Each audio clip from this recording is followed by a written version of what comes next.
Sio tatizo kubwa sana kiasi kwamba ukawa na pressure. Hiyo haina shida hiyo. Magambo tajiri Jefu.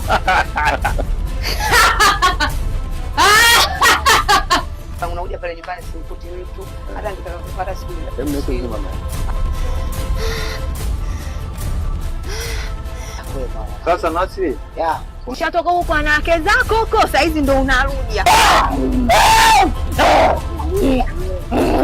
Hawamwiti Mudi kama zamani, anaitwa Matukio. Huyu hapa alikuwa anaitwa Rehema, sasa kabadilisha jina, sio Rehema tena. Ukipita kote huko mtaani anaitwa Redi Godoro.